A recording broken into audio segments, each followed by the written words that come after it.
Maminti Malam John be Ikatachibe say Malam Yohani. It is his responsibility. The people of Ghana elected him. He is currently the president of Ghana. And it is his responsibility to deal with Galamsey now. I know that after 7 January 2025, when Ghanaians have voted for me, I will take that responsibility and we will sort out illegal mining. The issues are that deal with them. Simple. Therefore, another instrument acquired Edoba channel so. Channel Nedian Golden TV GH. And then they are first time Golden TV and I saw Golden TV so I Mr. So best subscribe like and I share from my yin or how about Galamsey Eddie Brain war or my imo. Abandoned the Tremo NPP. Omu ye bia ama mampenya notice on Nana Akufo-Addo Eddie. Ni mampenyi di bia krato so anye ye omuti ho task force ni ahodo bebre ni nyina so ye anye ye before say ye betu aba no na NDC a otisu sesiai kan say Galamsey ni de ya de he man ndi samije mfi kasa fa ho na Sam George nso de ni de na ma na we de ni de na ha ndi na de wo ho power o man no ne ha obi even NPP for nangasa bi kra na ha o na when ye to abawie ya NDC for Moses ye to abamo mo no mo ba betimi aba be Galamsey afi ono omo ba ya afedi agents monyo ba bia forest ahodo insu ahodo ananka ni ti ba nyina sisi no enye se insu no airport o omo esi insu no kwan nankasa forest na abandoned and wo ho anom nkom nyina no nkrofo kire se amanfo ati omo ho agu na eno na lawyer Adomako Baafi lawyer Adomako Baafi a oyobi a na no di mu pa wo NPP amanyuko no wa send a simple message e di ama yenra John Dramani Mahama nti yen che ho no o ma yen kohwe message a lawyer Adomako Baafi ene NPP fo bi e di ama yenra John Dramani Mahama Ga mine and come on pay me pesa me ni wudi Galamsey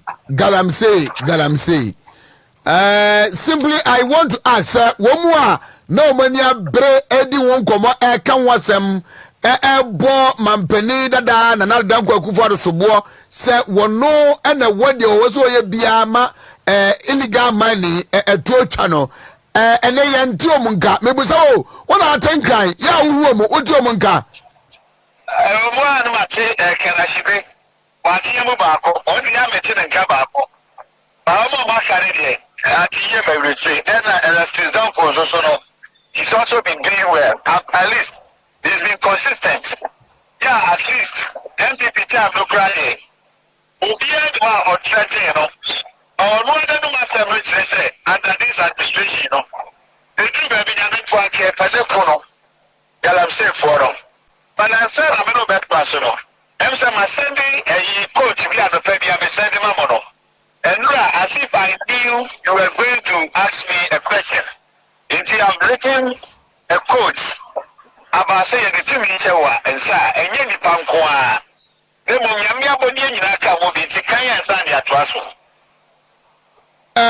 Bashaba Boamie, na say you beat me every this from lawyer Adomako Baafi. A party elected to govern is entrusted not only with the fate of its people, but with the stewardship of the land that sustains them.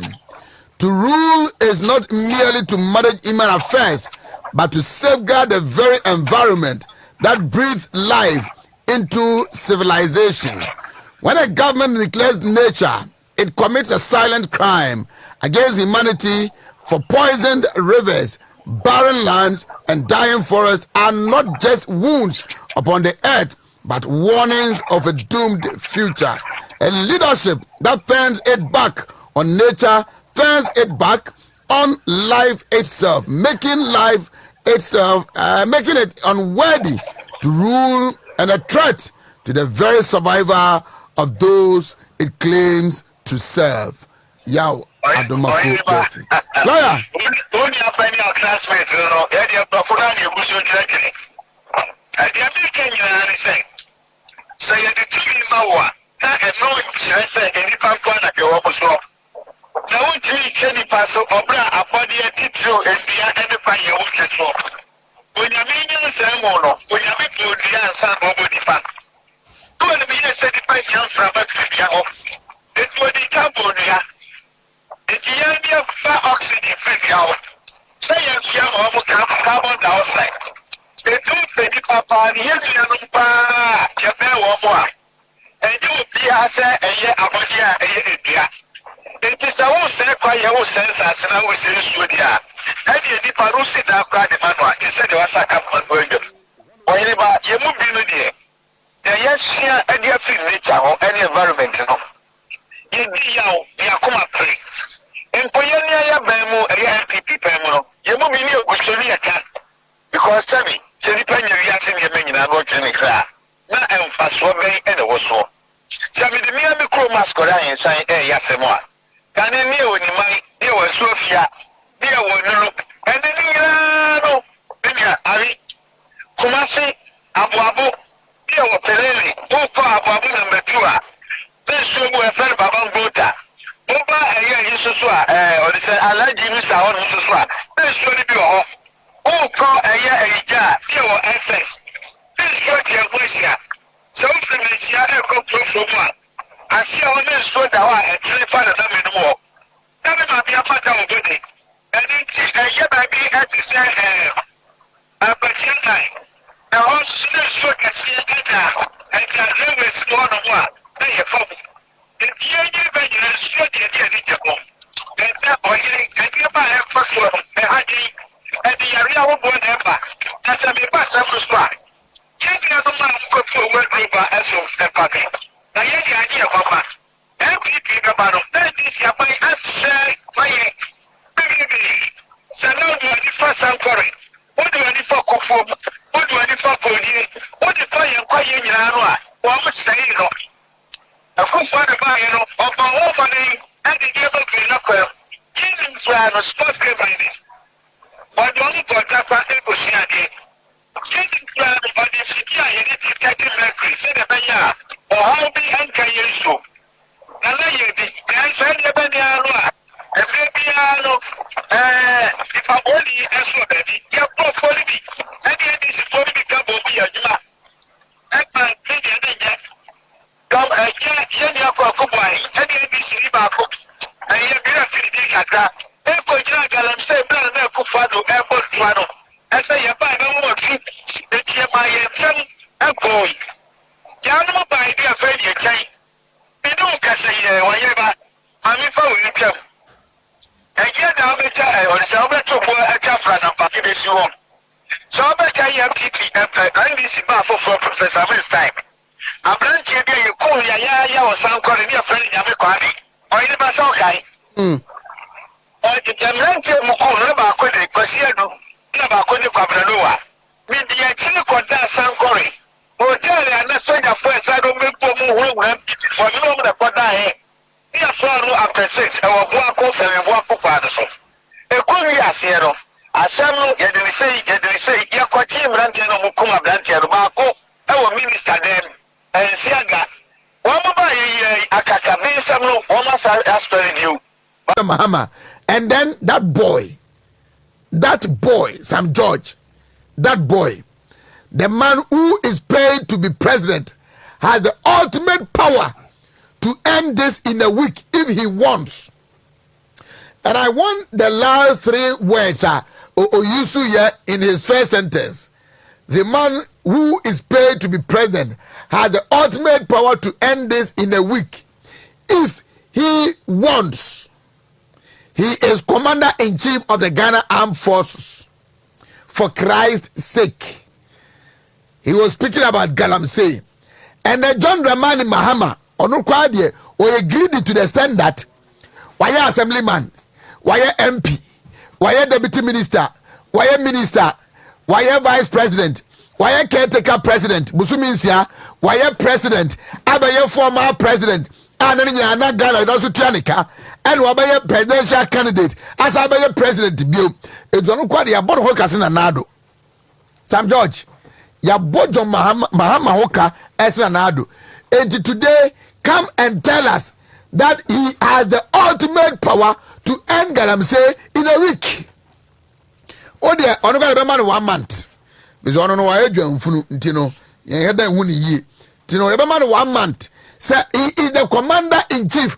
On look at commander in chief of the Ghana Armed Forces. No, or she so for the other, and I do one shabida. Aviana now, you know, the only oversize.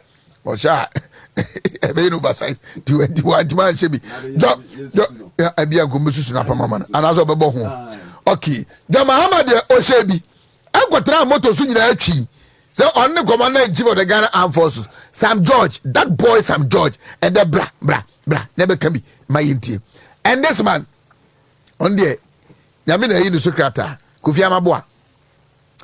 The last State of the Nation's address and another Koken Kaye, disrespectfully, and some more Kafan and another whole parliament on the fight against Galamsey.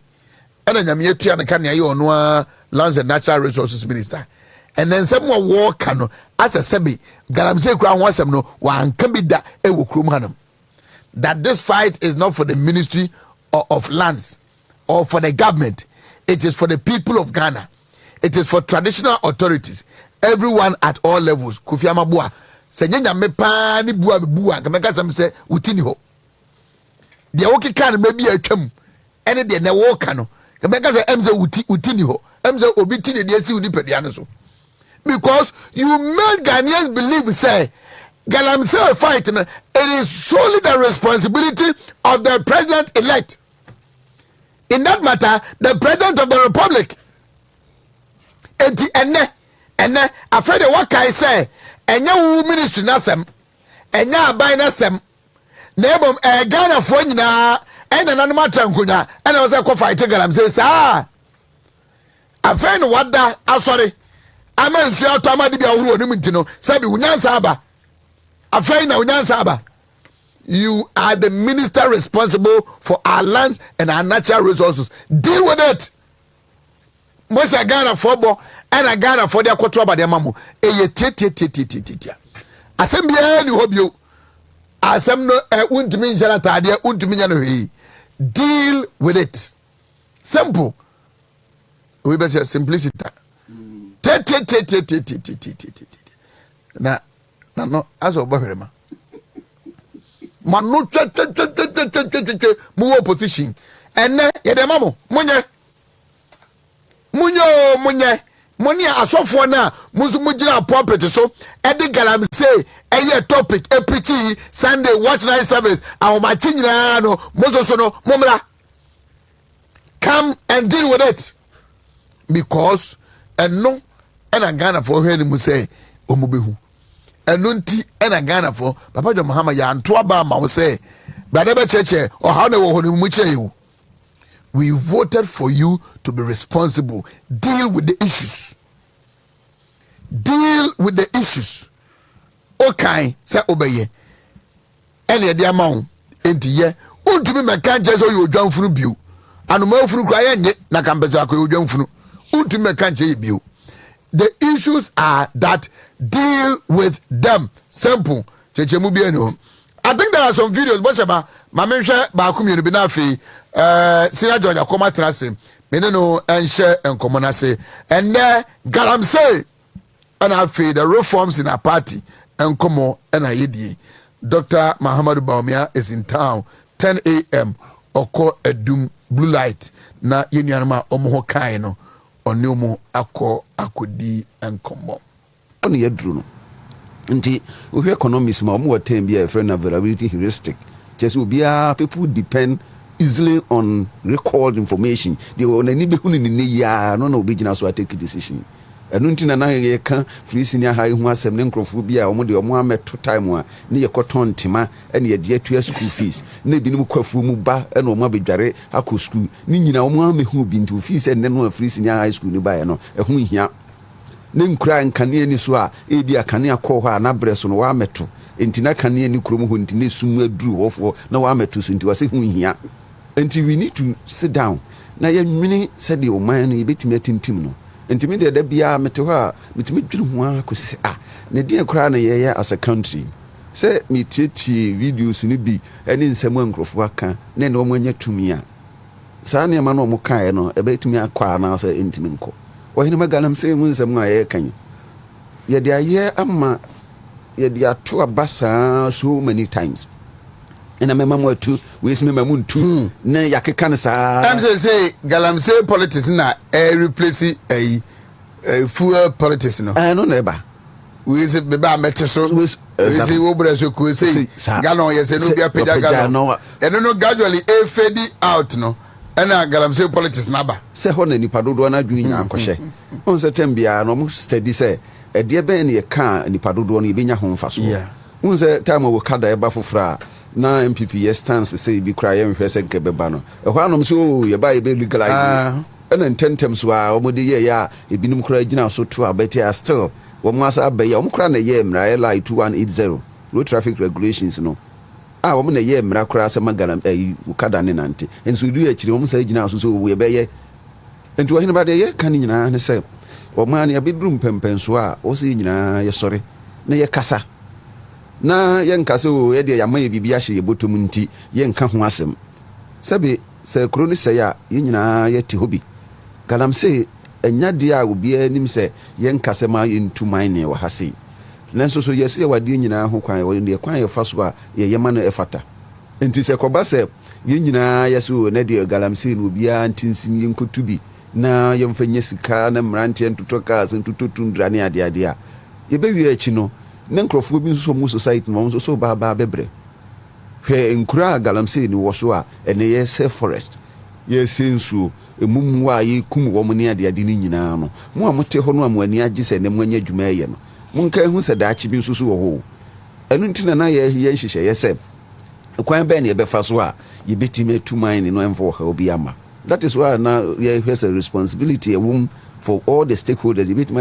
akwan befa so a obi antimi ntinsim wo kokan obi fi sɛ wotu na no aduane egu yenim the direct benefits a ɛwɔ Galamsey mu ɛna indirect benefits nso ɛwɔ mu a ɛne binom kra timi enya kwanya yɛ adwuma ne ade that's perfect but sɛ baabi a yɛhyehyɛ mmara sɛ ha de yɛnkɔhɔ aha de yɛnyɛ ne sei na so de mmara no bɛhyɛ wo nsɛm ɛfiri sɛ wankasa no wo pɛ wo ho na wanya sika de ahyɛ wo botom against the national interest a ɔhene ba yɛ ne hadwen so we fire a constitution no now we hear the duties of citizens we hear article 41K you should safeguard the environment ubia as an individual as we your man papa we should safeguard the environment constitution they knew say environment is very critical who hiyama ubia say o man bia no nsase ya dia adwapadia ye de to ho manchirima the earth is not for anybody. It's for all of us. And this binum benya hu chefam, ame binum akwa kokobre, si ye nyesika nti ye de yemfa hu. Ni ye de beto aba na ye de akwa ye political items oh ye de ba be mamu atu. We mu omu mamu ntudo mi nupa boni. Na afi koduru ba bi aba na sori na wotu hu na mo, na binum so sa sori tia. Na afi ko wi akira binum de omu fi se omu ka se aba na mo ho modin na ombetimi aba ba mu a. Ene ne de omu stress wi. So te se dame we chira we dey too much uses here ene aba ensem omu kan ni nyina na asa ba bisi omu aso to hene ba ye kwa ye nim ni nyina na o se nyina ye ti ase ese o man bibia ye wo bia wa ha bia na ye nyina ye dia sa akopie kuro bi so sa akoye dia ehun sunsuan so ba e ka obi bia na ya tena hɔ ama wɔn akansɛm ɛna nana do dan kwakufu ado una ye mampanifa na asi fom ne tu Galamsey na se ani ade obi a wo bedi mampani wode na konwa kura to so se ono no de se ba se odi na konwa no kura beto no afa iti Galamsey obeye he effort o make duru ba bi na afi asagin se mu firi se omo aye ye de abo omo no afi se niam ni bi ho ha ha omo we wo ka ho asem no bi sha abontan no amuna kasa wie na ye kan Galamsey ni ho asem ni ye mranti sha akoma na enam se bi o ye nka asem mu nkutu ye se mu famra kwan so even create extractive industry Ghana ha be ye tutu sa gudi nyina emfa so kra yinya wo mu se wo man se nka bitum da chechire wo man kra wo fom enso so ya na ye se no ndo hene ba wo mom keka bi yenu asam George mu ene de wo ye resource natural resource minister ye papa ko vi amabu amu so ma keka bi say the ball is in their court abesi wo musre so wo mu hwe se de no mampani ene wo kase ene na do dan kwakufu ado na tumi no no ho no won so say tumi no no ho ye de ye te ho ne ye hwe omo ye se no ntikura ye nyina so na dwumafu nyina no ye mfo nyuma enu ho na se ye mfo ye na de ngu ho se be aban no emmo no homodin ewo galamsey fight nim prof jampo mu no ene omo ani ho bie mu ana omo nka de omo kai no ande ne yenti asesa mpa o man ho na no omo dwene na mum na nyo omo ho na no omo dwene o hene ba wo galamsey areas no mo soso mu se da chi bia no ehun sunsan so be ba kro no mu ene fu a mo ye eniema a eba ho yade ene niema nsu a etene koba bi mankrofo ese bi num ni niade ade ni nyina no soso ewo da chi ho nsunsan so a wanhwe yi a wo beba kokurawa no na afi wo pinsu papa num na wunya wanya sika na wi no na da ho na duane a wo maame no mo tisa nkru no soso nya ndi mesre se galamsey obi antru bia no aduane ngufom na mum ye fa so ene na ye responsible mining ene nhihye ye pa ye betimi aye ahemfu no bebre ayade wo manu mu ababu ha wodi asokra akọbọ afọmu baabi se okutuman bia wo mpenom yensa nkansim na obi a wo fata wo ka bi ewum se ekwan ye faso aye no esey na mane concessions ahodo a ye woni nyina ye hwe kwan ye be faso. Now there were some other interventions near nyina near sa reclaim lands no any ade ade na sa ne mani nyina ye kwakosi ye say. All right. To hene ba ye besre o man ye ka ho asem a enye se bia ye ka afa no adikwa na ya ka bia to agu na mum ye nyina ye ene ye hwese ye ebenya na bia. Onye wana na sie do. Maache. Yo bro. Napum. Nyame adom na nso e. Adomara kwa. Good. Yensha illegal mining komo yi kakrai. Na yede dia ka beto aso. You know Is it agita mining no? Illegal mining no. You know na the NDC. As the opposition. Sa. Omo the one here by 4 years. I hear. Utopics ni no. First is illegal mining. NDC. Okay. And I say reforms in the party, yes sir. And this is come MPP. The utopics ni no. Relationship a woman, I don't know. Okay. Anyway, Dr. Randy Abbey. Oye Cocoa board CEO. Was it Galamsey is worse than terrorism? Emra na yemfa no nkonkotena abro santentin so no cocoa board ho no as an statement to make here no say Galamsey is worse than terrorism.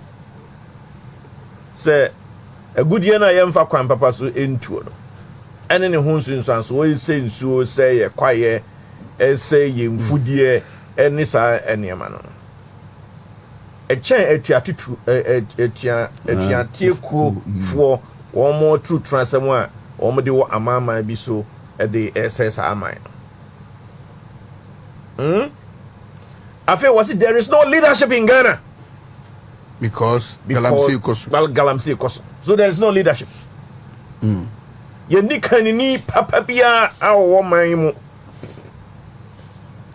Enam say a good year yemfa kwan papa so entu a say yensu say ye kwaye so yemfudie so koko. Ye nti ye ni kanifo kra e wo man mu. O say chese Galamsey nsem na e koso ene sedie Ghana for esiye adufro pe enti na ema Galamsey ne e koso no Lucifer kra no we astonished. Brunsam kra enwa. The level of greediness no said you see a year of friend is saying pesamin kumenya no ene say yenzam yenu nyina ye pesa ye dididie no ade a brunsam kra no ya na enwa. Dr. Randy Abbey anopai me to nkra me ye sure say summary Otikoko board top floor na wajene cozy office air condition me ye sure say summary a bon ho e bi kra na wasam ne nan kra che say ono so de free wo bi kama air conditioning board so ho. What's it from? No mekasa. Emfa Galamsey. And some way now kind is that there is no leadership. Can you for papa be any my gun under another damn cocoa for the unity the Galamsey Kosono? Ni can ni for papa or ye campaign man or my 2 man or man winning ye. Waba. Just wabadia and you won't show our leadership. I never, I feel Yemra or Imprimacy in Ankasa. Alam John. Malam you honey. His Excellency John Mahama was say I will use AI to fight Galamsey. Obey use artificial intelligence. Yera John Dramani Mahama, you are now the President of the Republic of Ghana, Commander-in-Chief of Ghana Armed Forces. Yanunti, yebesi ehunu say artificial intelligence na o see wo de be fight Galamsey no. Enye saa mamu ano ayako train wo mu a o see wo mu nkowu no. Me, makane baby. These boys are going to slaughterhouse. Nse kam wo fasi bi wo mu kam to ne nkrama ne ba fi ten. Oyinwa sam rante ne mamu ana o mu koye water guards or say forest guards or say no. They are going to slaughterhouse. Once and Ross said 2 days ago, Forestry Commission H0t back home. Yeah. As you yeah. These guys are going to a slaughterhouse. Yeah, John Dramani Mahama say, Obe banning all forms of small scale mining for a while. Into one more krana, one aje to me krata, one edi to a good year no, and kitwa for no kitwa na small scale miners no. Was it or the taboo better so kakra? Yeah. Yeah, John Mahama, activate this conversation. You making sure say asamna okay no. Edahu trim enya dia refie. Name bobo modia and what 2 ammonia banning small scale mining for a while. That's over $2 billion economy, small scale mining. Ban it for a while. Near again, Yera John Dramani Mahama Kas or banning all forms of mining in forest reserves. Forest reserves. I've now go for that yes. Yeah. Repealing the law. Afei na nkofo atiesi mining reserves mu a omu di Galamsey no pa. Na ombedi omu ni say also be repealing loan. Afei dey oba so amende. Yo. So what is here? And you also be ban. And you small scale mining ban. Yes, I share offend saying ban or of all mining activities in our forest reserves. What is here? Afe was it Galamsey mrantie ne ya chichiro mu kokotum no obecha wo nyina na enyo mo na se Nana Akufo-Addo aban ne NPP aban edi wo mutum na Nana do pesos o si Galamsey na no on deal with the campaigns just say obonchi afo na wo mo ankasa na o mo hihye no nyomo mo wo mo ena esese we're dealing with them. Commander-in-Chief of Ghana Armed Forces, John Dramani Mahama, you are the President of the Republic of Ghana today. And here, cry here to one say, Kimpins no omuda hungo chong omungo bebia. Afena party for Kimpin for crowd. Omono ko pemunko for and a di Kimpin a jumanu ye kasiapa. And so say ube stop Galamsey, you have to deal with the kingpins, Commander-in-Chief Ghana Armed Forces. Talk is cheap. Yeah. Talk is cheap. Now no for fine or the kasa sani money to me. What is here? Na afei matonkra edia koma the leadership of the labor unions. Organized labor. wo mo akwa 10% ama yen e ba ma mi pokua o say da we dey kete man pole emra no o dey nesre no kete man pole wakwaji 10% ama Ghana workers if we say ye mo ye negotiations no mo ya no baba ye no ye ra John Dramani Mahama eba ho nti no cool John Mahama is enough for us to take 10%. Ono free one no call Jubilee House and no take 720%. 720%. And ono no kofa no Jubilee House. But my point is that where is the leadership of the labor unions? Where are they? And similar to Yera Randy Abbey, where is Professor Jampo? Ono so mayor sure pa say ono so in your top floor ewo Ghana Shippers Authority. But of course is a ship dealer.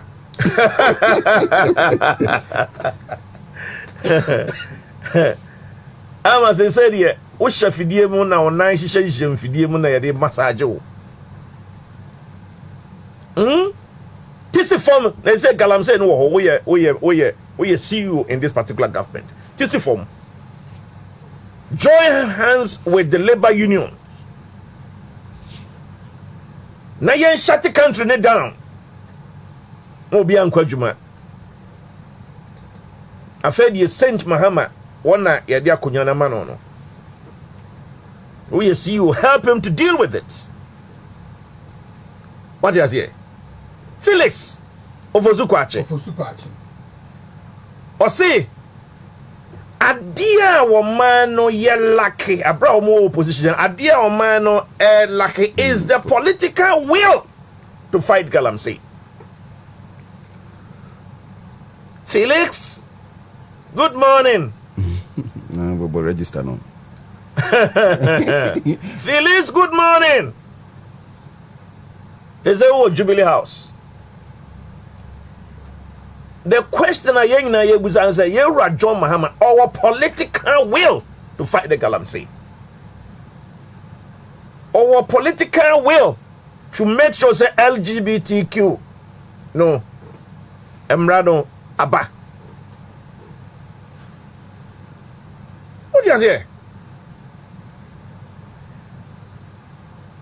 Sam Nete George.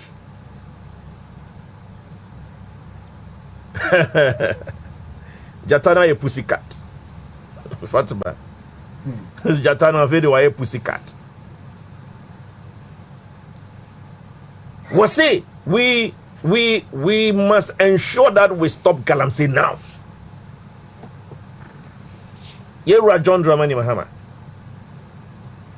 One kasa minister of communications and digital technology. Sam Nati George said, stop the Galamsey now. And that agitation is there. Ebekoswa until say, what stop Galamsey? Okay. Anyway, enti Galamsey did here. Thank you. I'm saying every day. As I get that, our friend is saying, table so. Mamenko Dr. Samalefri way na okuape hene. NSA. We know ya. No say e no won so te say abansi o revoke mining licenses ye de man nkofo. Na secretly government issue new licenses. Among confos Omumaya Tieni Galamsey in my beautiful and calm Okuape man. Maybe I said no 24th March. 24th March. And Raya. Dr. Free. Yes. The other them said Galamsey and the Jow. Now who could to us my is about me and this me to go to you. Oh, But me ya go dey by ya ke beti me ma de na ka mai. Amen di say dey on be say na anisa. Ohini ba ma me chete for na ahwefo so. Any 24 wa senior Ishak ne honorable akom. One kasa de who graduate you where we school school no I say the masters in development communication sir hey we dey me wa bread so be fa ne sa na tie addition ya chen kro no sir ai addition ya chen de e chen kro no I'm telling you sure sa de wuni mpa na say exam say be ba na afide hu de oye ho ana wa prepare ho na ate dem mo na afide ade no ntimi che say hu kwan afa so ade no ade share ya pa na wa mni so wa breye pa na sebi wiase uko wanim kakra ya adom de nyame asese nyankopon so de another certificate account. It's not easy. School nye easy, especially with free degree on where we now work for so on. Den pa. Ada me wife boy and the masters no say say mo bre pa o nam say ya bre. Unya hu hwe. Enti ohene ba ye sese nyankopon san no mo na ko wanim. Na ko wanim ye wo de say wo nkokora sa akoya another masters go baabi. Ni hu say one na moment okay na so do tie oni asem my school for try me say we discuss school fees me pia mama ncho say we dey ka no for evidence na say school fees no what the car what certificate what the car a certificate na say ensan e dey na akoya ya me mo nsan no say this one ya che kro no ya che ewu kra ndiye ya pa mensa dabi ho de nyewu asem onye ba Galamsey hwe I've learned that say me check na you correct there that omubai they have issued more than 200 licenses. Yeah. Yes. Yeah. And revoking is replacing. And replacing. That's how it works. It's like Galamsey omo they are coming to continue and I have a problem of these stakeholders now. Omudigu nanado so demonizing nanado as a campaign of the Galamsey. And then you yakutwa obi koto dwemu offense yi. And then yakutwa obi koto dwemu yi. What kind of they are now emboldened say omo yade no with kind of you can say chesa hoden omo dey ye no. They don't fear anything. They don't fear who. Na minister ni dey ya no say mobo because fight now no be ye din papa be ni nkrofo na ye sadi ni nkrofo ya because they some of the MPs and I say nkrofo a omo eba ban ebenya MPs ni wan they were being sponsored by these Galamseyers oko ahafone no most of them that got the seat is from these Galamseyers and even some of them are even Galamsey. Oh yes.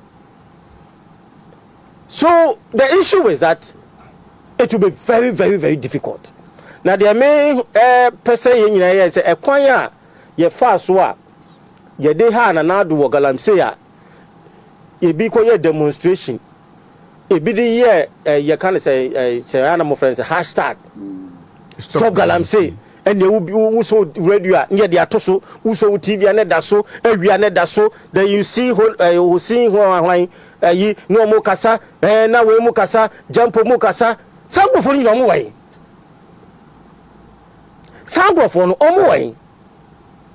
Where are the crusaders of these Galamseyers or Galamsey? Where are they these what crusaders, the champions? Where are they? And then the sebi nanado de ya na mo kan baby say one day no bodwe so koto de ne bodwe na ya kire de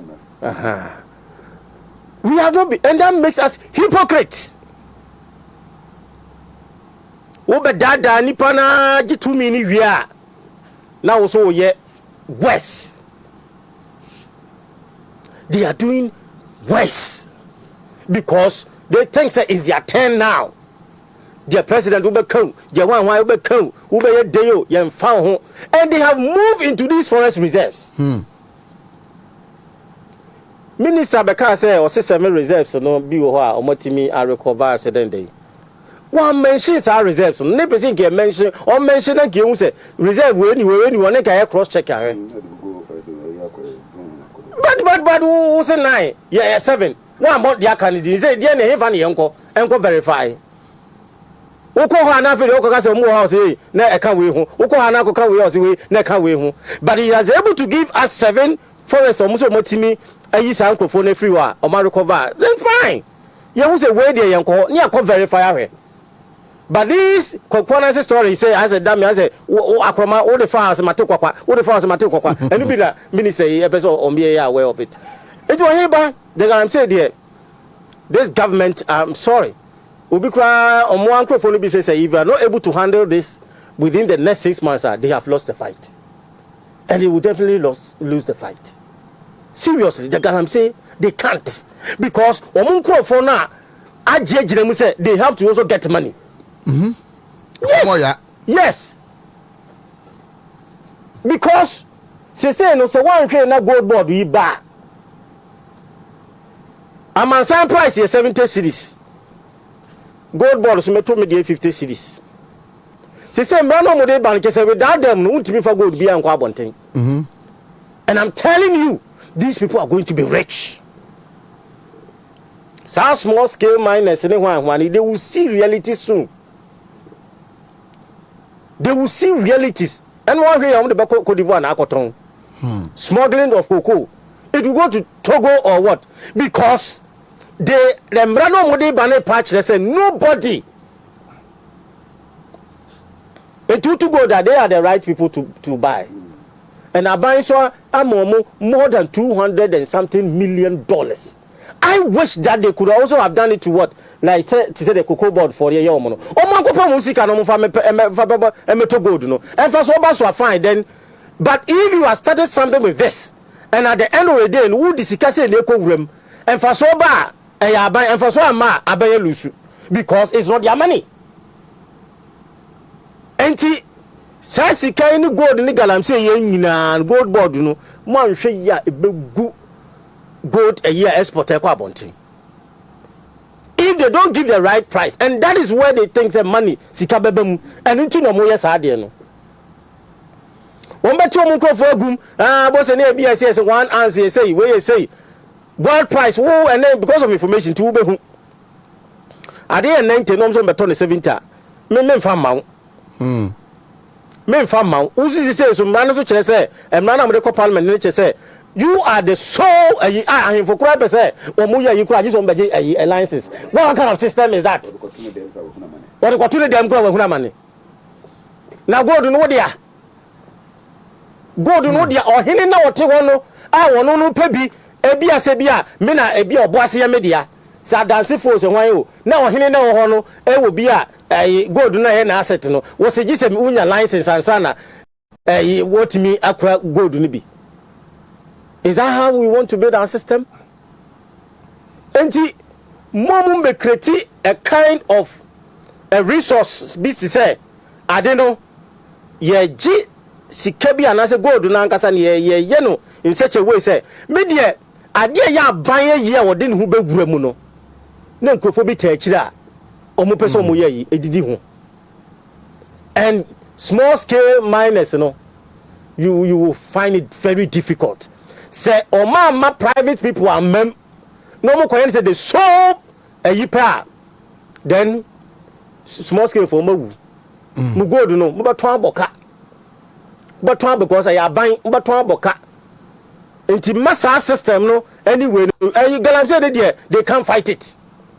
Omunko na ye omu can't fight it. Minister abegina ho mo tachire and penny for the big fishes they can't. Now they can't fight say yensuo no ensei biu kwala na omo se awuo mu ana wo mu nsa omunya deformities no ejaye ana na ngofo be na esa omo se ye blue water na so mo ye dey blue gas. Omo ye dey. Water gas. Omo ko ye dey. Jom kwa so nkomo mu bet rehearse edumu fire omo ko ye dey. Omo ko ye dey. Omo na ko so Galamsey no. Galamsey in our river bodies. Omo ko tra nwura mu ho ana omo ko tra nsuo no so ana so omo ko tra bi. Pa je so busa amabo. Ana omo ko tra dua so. Ohene ba. Ohene ba. 9 minutes after 9. Oya botre. Sango fo no mo ko ye dey. Ba na amabo asepa o. Sa. Ba ma fro so na fro so. Mo sepa o. Unu anana. Ene o ba me ko he gold borders.